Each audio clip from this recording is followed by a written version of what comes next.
All right, good morning. How's everybody doing? Well, I cannot see any of you because of the lights up here, but it really is a great day to be here, especially with the Army Aviation Mission Solutions Summit here in Nashville at this really spectacular venue, the Gaylord Opryland Hotel. I really do like the new name. I applaud the positive tone it conveys for this conference. Mission Solutions Summit. It reflects the optimism and really the vision of opportunity that we have today as we transition from an army at war and prepare for future conflicts that may be forthcoming. Network, recognition, voice, and support. I think you'll be hearing those four words throughout this conference. It really does say a lot about Quad A and where they want to take Army aviation in the future. So, Howard, I really do applaud all of Quad A for moving this way. Good morning to some special guests. There's way too many to name, but I do want to recognize the Honorable Ms. Hsu, Ambassador Daley, General Saint, General Brown, General Schwartz. This really is a who's who of Army aviation, both past and present. But to all of our other distinguished guests, general officers, our coalition partners, our soldiers, our family members, we're very lucky of this proffer deal that Quad A made with the Army. So thanks very much for working that very hard and giving our soldiers and families an opportunity to be here. I also brought with me, I'm not sure, I think he's sitting way over there, CW5 David Williams. He's the Chief of Staff Senior Warrant Officer, a newly selected position. Dave is an aviator as well, so I just want to recognize Dave Williams here. If you can stand up and give him a round of applause there.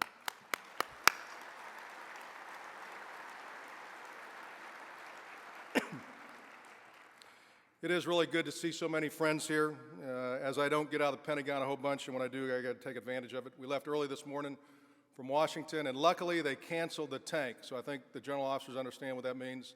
And I don't have to go back to the tank, so I can spend an hour on the floor, but I got to make it back for a closeout with the chief at 1700, so it'll be a very, very quick day here. I grew up in the Air Force, and my dad retired as an Air Force Master Sergeant. And so when I was a kid, I told my dad I really wanted to be an infantryman in the Army. And he replied to me, he said, "Son, someday you'll make a girl very, very happy, but only for a short period of time. Then she'll leave you for a better breed of man. And these men are called pilots." Well, you notice that I didn't bring my beautiful wife of 30 plus years to the conference, and there's a reason for that here. So, but as an infantryman, especially as a former commander of the 101st Airborne Division, Air Assault, Jeff, good to see you, and Jimmy O'Conville, good to see you as well. I have a deep love of aviation. I'm proud of the relentless focus and dedication of our Army aviators to continue to honor the sacred trust built over the years with commanders and soldiers on the ground. And it is a true honor to be here today to speak to you. Last time I was able to do that was in 2011. That was via a VTC, or a video that I made in Afghanistan, where I was commanding Regional Command East. I was back in Afghanistan 2 weeks ago, and while I would always rather be leading troops in combat versus being in the Pentagon, and just a quick side note, we continue to have over 250 plus rotary wing platforms from the 159th Combat Aviation Brigade and the 16th Cab, who just replaced the 1st ID, doing incredible work, as many of you that have been there, flying in the harshest conditions imaginable to man.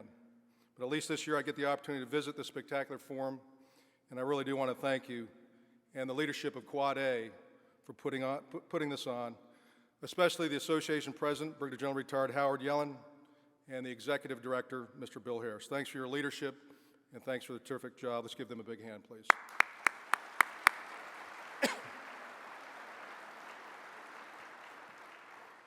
In the last year, as the Vice, well, the last 13 months, 3 weeks, 6 days, and 4 hours, as a Vice, I've had the pleasure of being involved in the induction of 2 surviving Medal of Honor recipients into the Hall of Heroes.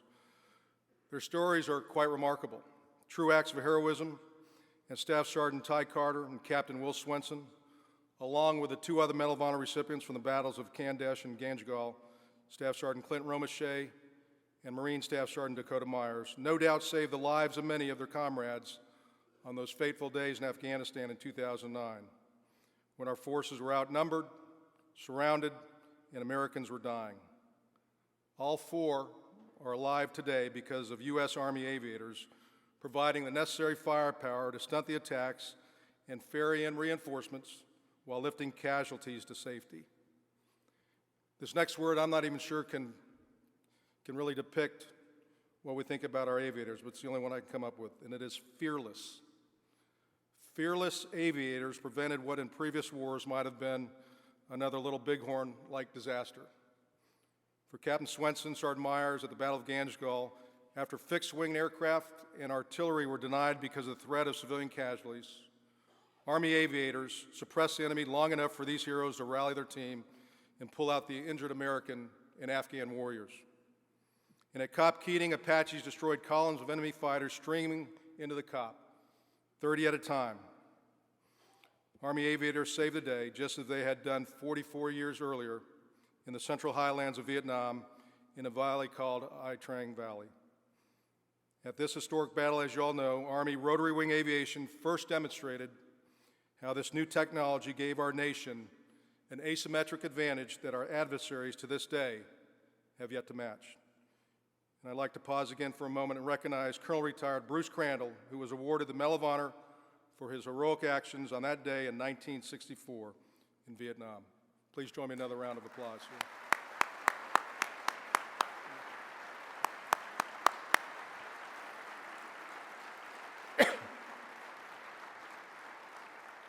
You know, on a side note, I was at the Army-Navy game this year. Didn't have a good outcome. First half was okay. But before the game, the best part, I think, for my son, John Jr., who's actually deployed in Afghanistan on a second tour with 159th Combat Aviation Brigade. He's a Pathfinder. And he spent a couple years in the 82nd. He went to Air Assault School. He went to Pathfinder School. He's now there. And he was with me before the Army-Navy game. We went up in a little reception. Colonel Crandall came by and sat down and talked with us. May not even remember that. But we were talking there for a little bit, and he walked away. And then my son turned to me and goes, Dad, you know, that was Snake.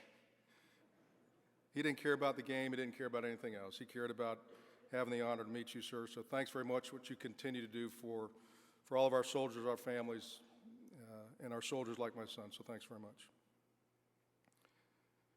You know, over the past 12 years, there's been many actions that go unnoticed, I think, by our aviators. We have awarded 207 Distinguished Flying Crosses to members of the aviation community for actions in Afghanistan and 118 for actions in Iraq. The problem is this happens every single day and night, and we start to take this uncommon valor for granted, and we should never do so. Chief Warrant Officer 5 David Cooper was awarded the Distinguished Service Cross for his heroic actions in Afghanistan when he used his H-6 Little Bird to distract over 20 operators defending a downed aircraft.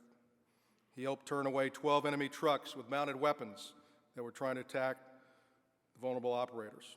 CW4 Keith Yoakum was also awarded the Distinguished Service Cross for his heroic actions fighting through an anti-aircraft ambush in Iraq with his AH-64 Apache. Army aviation consistently enabled American and our host nation forces to survive and defeat a determined insurgency.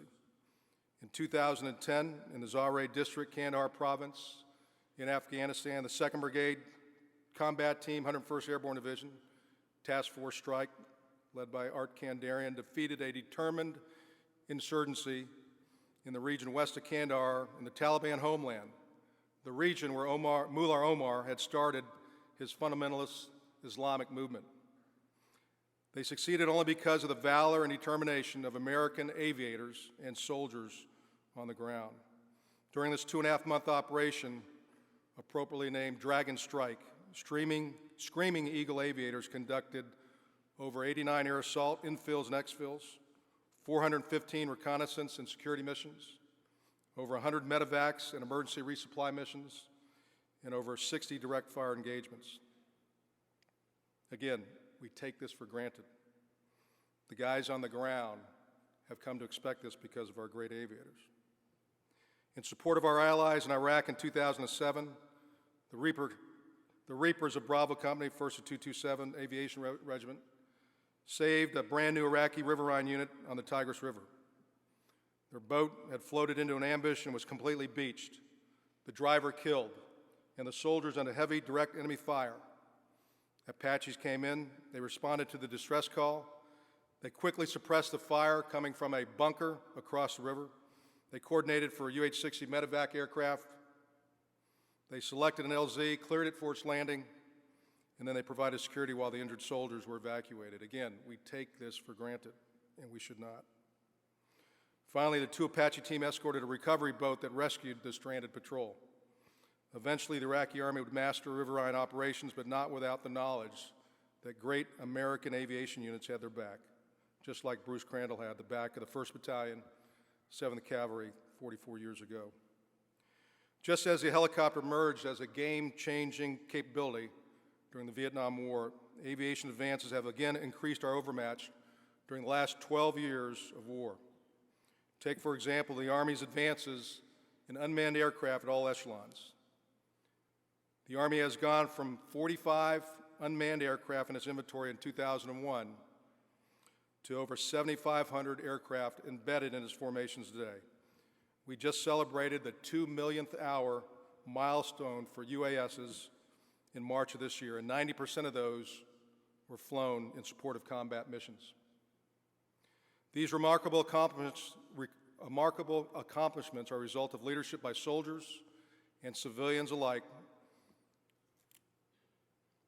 like our Department of the Army Civilian of the Year, Richard Krenschmar, who, as the Army's Unmanned Aircraft System Deputy Program Manager, managed a multi-billion-dollar enterprise, flawlessly supported our 4 deployed soldiers, and led the development of several of our most important recent innovations. All this during a year when we had to freeze civilian pay, freeze bonuses, and furlough our civilian workforce. Thank you, Richard, for your character, your competence, and your commitment. And Richard's sitting right over there. Let's give him a big round of applause here.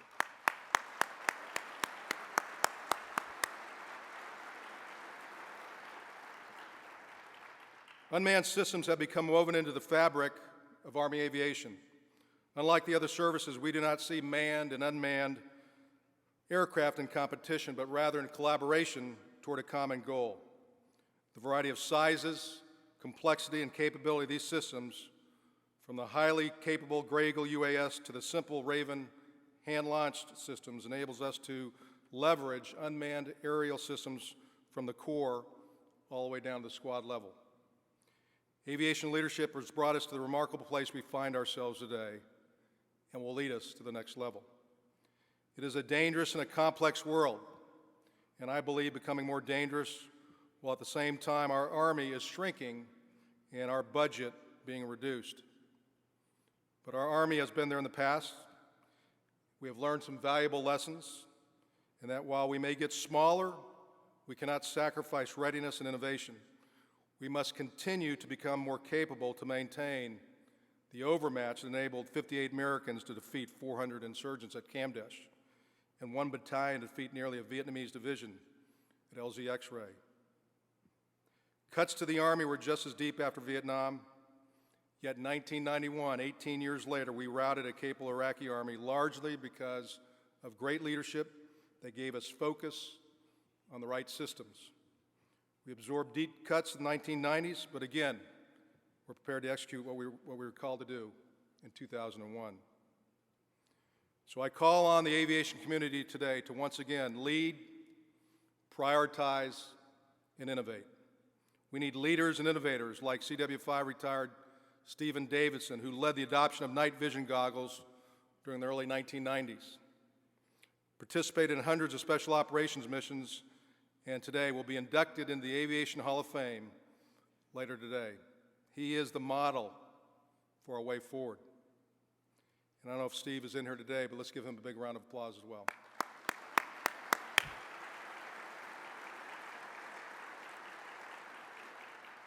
Maybe the most important leadership traits we need, however, are cooperation and teamwork.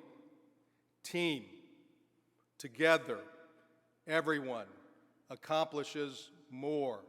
Team. We must change in order to maintain the tactical overmatch necessary to remain the greatest Army and the greatest aviation force in the world. Thus, I reach out to our OH-58 Kiowa Warrior pilots and ask for your leadership as we adapt how we perform our reconnaissance mission.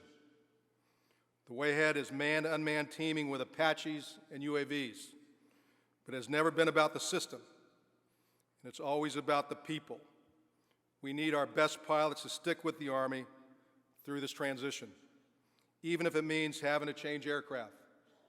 Because in the words of Chief of Staff of the Army, Creighton Abrams, who initiated the post-Vietnam reforms that led to the dominant force of the 1990s, 2001, 2003, people aren't in the Army, people are the Army. Another critical part of this transition not to be overlooked are our industry partners, so many of whom are former Army aviators themselves. The industry team plays an absolutely critical role in building the force of the future in a physically constrained environment. Military acquisition and the military-industrial complex is commonly criticized in the press for being slow and unresponsive. Yet when we work together and put our minds to it, we can accomplish anything.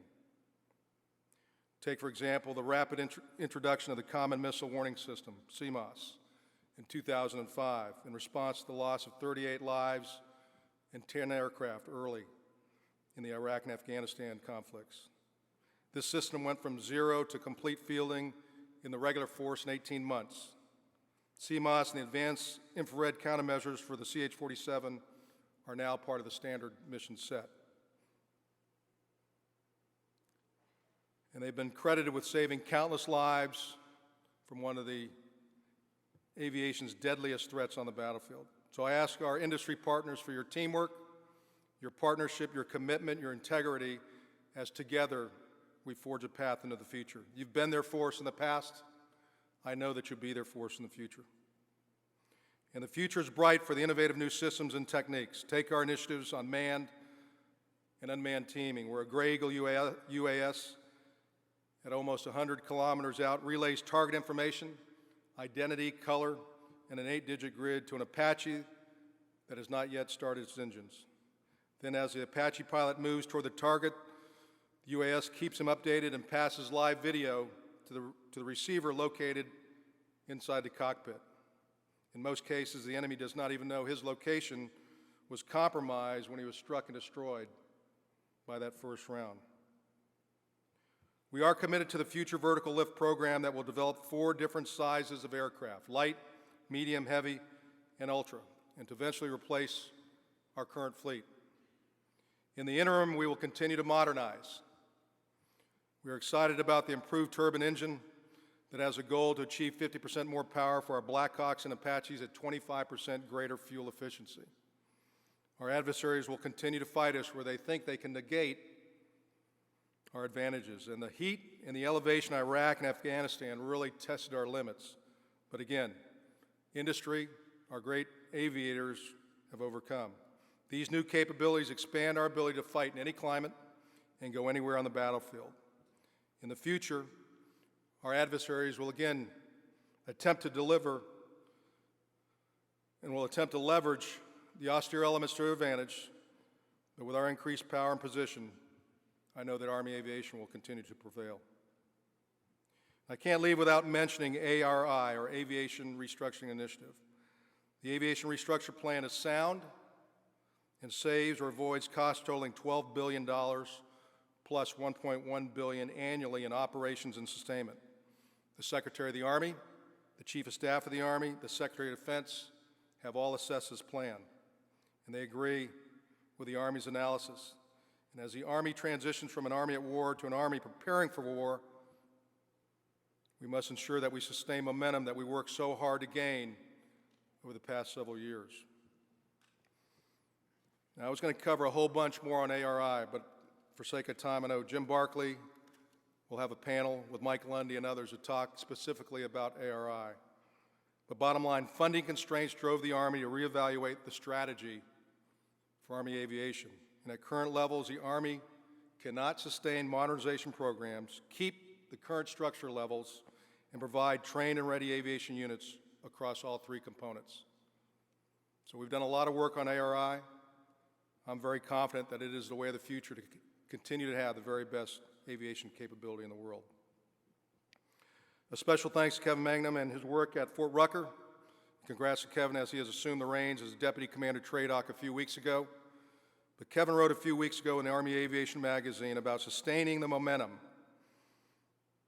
And this is why I'm excited about the future of Army Aviation, about leveraging the enhanced capabilities provided by teaming our manned and unmanned platforms.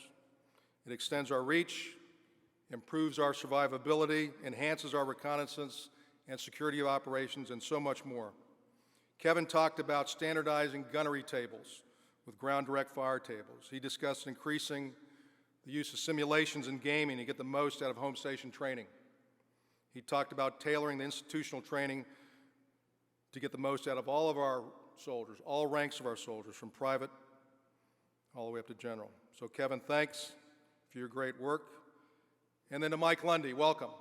I know you will do great. You are exactly the right general officer who we need now to ensure that we keep Army Aviation the strongest in the world. And I'm very confident Mike will continue to do that. As I wrap up, I feel it would be remiss if I did not recognize one unit that has had such a significant impact here during the last 12 years of war. It was mentioned earlier after the video. And today they'll be awarded the Aviation Soldier of the Year, the Crew Chief of the Year, the Active Army Aviation Unit of the Year, and the Outstanding Aviation Unit of the Year Award.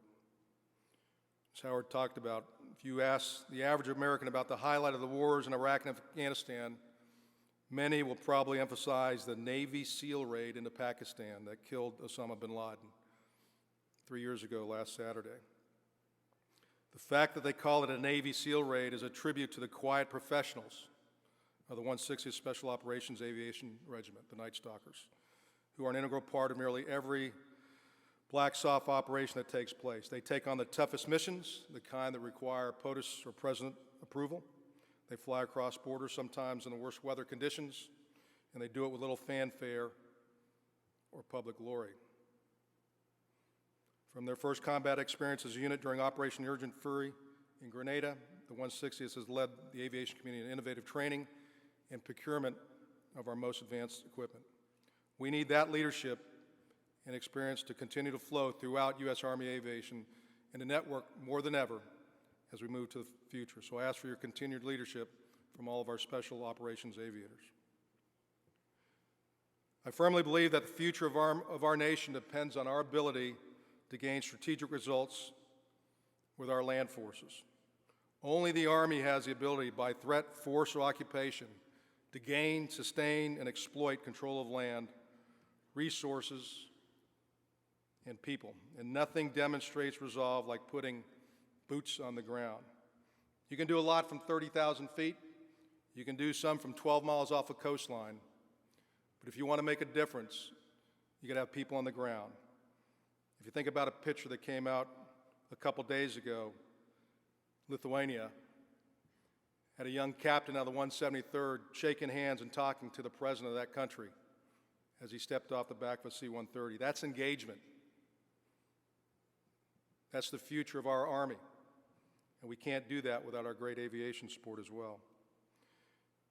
Yet we can only protect and project our soldiers as they shape future conflicts with Army Aviation at their back.